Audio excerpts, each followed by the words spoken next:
Ya, sasa ukipitia bana kwenye mitandao ya kijamii bana, kuna moja ya video, nafikiri huyu tunayemuona hapa, huyu ni mume halali wa mwanadada V-Money au Vanessa. Sasa kuna hii video ambayo ilikuwa inasambaa kwa kasi sana kwenye mitandao ya kijamii.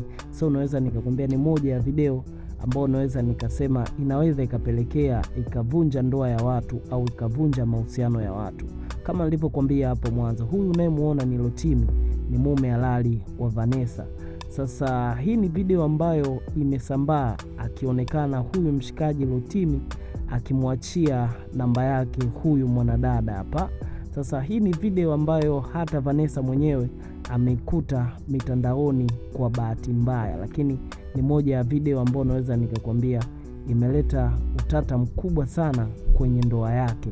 So kama unavyoweza kuona hapa, huyo ni mshikaji Rotimi na ana watoto kadhaa na mwanadada Vanessa, lakini hii ni video ambayo naweza nikasema imeonekana kwa bahati mbaya kwenye mitandao, lakini imeleta vurumai huko kwenye ndoa yake.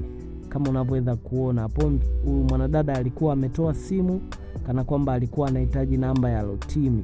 So vitu kama hivi hapo. Sasa vipi kwa wewe mdau, umeoa au wewe wa kike ikatokea kwa bahati mbaya katika kuscroll kwenye mitandao ya kijamii ukakutana na boy wako akiwa anampa namba mwanamke mwingine, au wewe mwanaume katika kuscroll kwenye mitandao ya kijamii ukaja ukakutana na namba mke wako akimpa namba mshikaji mwingine, wewe utafeel vipi? Wewe utajisikiaje? Sasa maumivu ambayo ameyapata Vanessa ameyaweka hadharani.